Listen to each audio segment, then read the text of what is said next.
votre présence et vos commentaires. Vous savez que nous tenons évidemment cette audition dans un contexte qui a fort évolué ces derniers mois et ces dernières années. Et effectivement, comme ça a été évoqué, il y a un certain nombre de résolutions qui sont sur la table aujourd'hui, des réflexions qui sont pour nous importantes, pour essayer en fait non seulement d'y voir clair dans les enjeux, à la fois en termes de choix stratégiques à réaliser, mais également, très certainement, cette connexion entre des choix stratégiques dans un monde et un contexte géopolitique qui évolue très rapidement, mais aussi avec les orteils bien enracinés dans la réalité économique de nos territoires. Et il y a des choses très très intéressantes qui ont été évoquées par chacun et chacune d'entre vous. Alors, moi, il y a un premier élément que je voudrais mettre en évidence, que il me semble ne pas avoir beaucoup entendu. Or, je trouve que c'est quelque chose qui est essentiel. Moi, j'aime bien lorsqu'on aborde des visions stratégiques opérationnelles sur les territoires, qu'on puisse se positionner sur les éléments les plus transversaux à des échelles plutôt macro. Et pour moi, l'échelle macro aujourd'hui, c'est la priorité, en tout cas pour moi, c'est d'être en capacité de s'organiser au niveau européen. Je pense qu'aujourd'hui, l'espace le plus cohérent en termes d'autonomie stratégique, en termes de solidité stratégique, en termes de solidité géopolitique. Et on le voit, et je retrouve avec beaucoup de plaisir Bart Stuckers, avec qui j'ai beaucoup travaillé, qui a toujours un regard très très lucide sur les choses. Bart a dit quelque chose qui pour moi est essentiel. C'est systématiquement aller chercher la cohérence, systématiquement aller chercher la collaboration. Or, je pense que c'est notre plus grand ennemi aujourd'hui. Il n'est pas uniquement à l'extérieur, il est à l'intérieur de nous-mêmes. Il est dans la fragmentation de l'ensemble des lieux de décision. C'est pour ça que c'est toujours agréable d'avoir Agoria autour de la table, parce qu'Agoria, en fait, il est présent de la même façon à Bruxelles, en Wallonie et en Flandre. Or, ici, lorsqu'on aborde des questions en matière de vision stratégique, eh bien, on doit effectivement non seulement on est non seulement confronté à une fragmentation en termes de compétences. La défense, elle est fédérale. Par contre, effectivement, l'économie, la capacité à développer un tissu économique industriel, c'est des compétences régionales.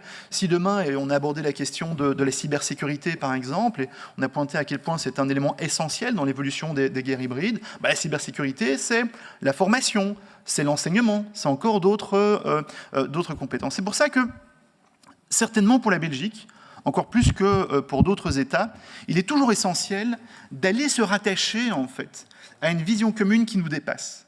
Et pour moi, la vision commune qui nous dépasse, c'est très souvent l'Europe, parce que c'est notre espace de valeurs communes sur lesquelles on peut évidemment tous s'entendre. Et c'est d'ailleurs un des éléments qui m'a surpris dans vos interventions, c'est qu'il y a un projet qui s'appelle le Programme industriel de défense européen, qui pour moi est un élément essentiel.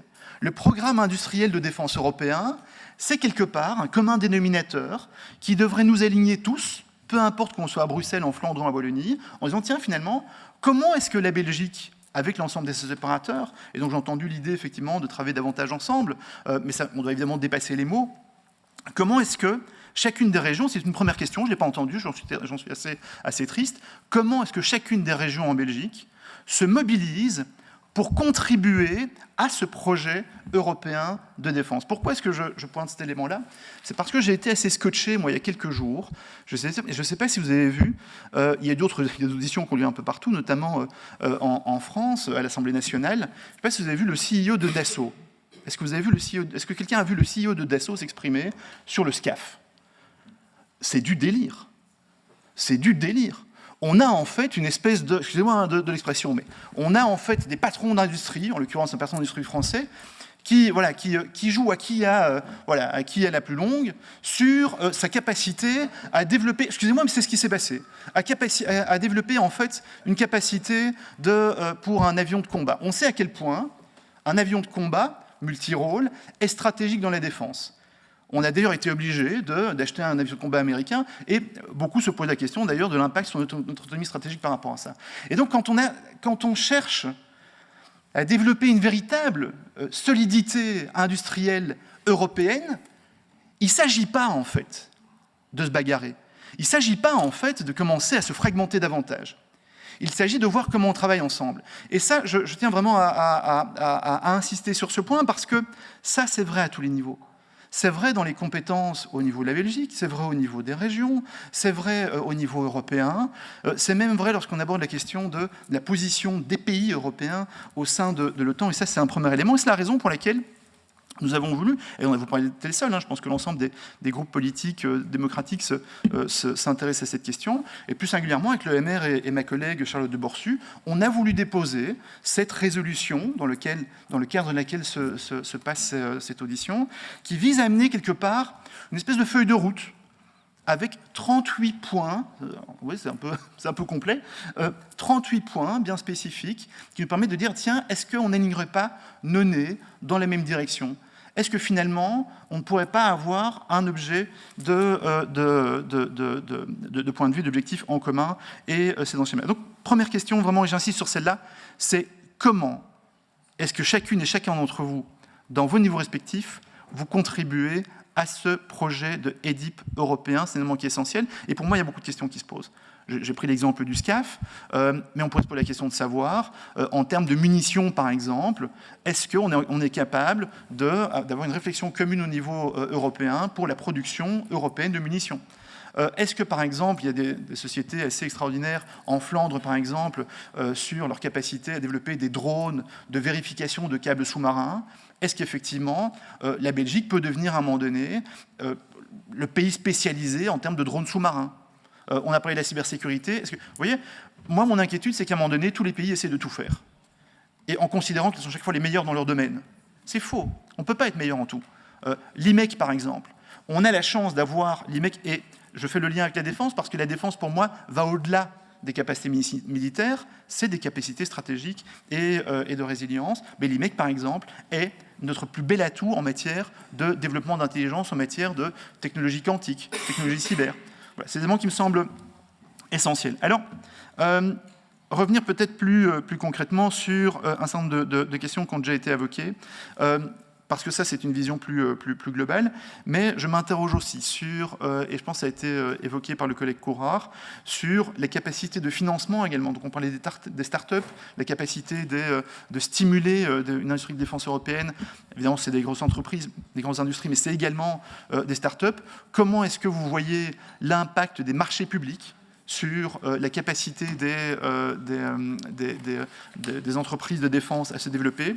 Comment est-ce que vous voyez l'impact des standards de financement, notamment les clauses OSG, ce genre de choses, sur la capacité à aller chercher du financement pour nos industries de défense, comment est-ce que vous voyez également, ça a été très peu abordé, je pense, les licences d'exportation? Parce que les licences d'exportation, évidemment, on s'interroge très souvent sur la moralité d'une arme à feu. Après, il n'y a pas beaucoup de secrets. Une arme à feu, on sait à quoi ça sert. Et donc, si effectivement on s'empêche d'avoir des licences d'exportation, on ne soutient pas forcément des secteurs qui doivent vendre s'ils veulent prospérer. Et si on veut qu'ils jouent un rôle stratégique dans notre espace de défense, ils doivent évidemment avoir des contrats. Alors, j'ai déjà parlé beaucoup, Monsieur le Président, mais je vais quand même terminer par 2-3 éléments qui me semblent essentiels. C'est notamment rappeler 2 points. Le premier, c'est, et je pense que ça a été évoqué en filigrane, c'est qu'aujourd'hui, la défense, ce n'est plus du militaire. Ce n'est plus que du militaire. On l'a vu il y a quelques jours avec les aéroports je pense que c'était Zaventem, Heathrow et encore un 3e, qui ont été complètement bloqués à cause d'une cyberattaque sur le système de bagagerie. Quand on se projette, en fait, dans l'ensemble des systèmes qui, finalement, font que notre société fonctionne, on se rend compte que la surface d'attaque, aujourd'hui, elle est bien plus grande que protéger une base aérienne de l'armée ou bien protéger un commissariat de police.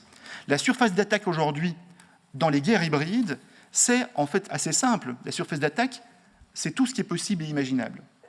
Et donc ça, c'est un premier élément, vraiment, c'est mettre en évidence dans les réflexions qu'on a, et j'aimerais bien voir quelle est votre position par rapport à ça, comment est-ce qu'effectivement, lorsqu'on parle de défense, on intègre le fait que ce n'est plus qu'un problème, ce n'est plus uniquement un problème militaire, mais c'est aussi un problème civil, c'est un problème régalien, bien sûr avec la police, c'est un problème évidemment des industries qui doivent rester résilientes, donc ça c'est un élément, effectivement, cette capacité à envisager la défense de façon beaucoup plus large.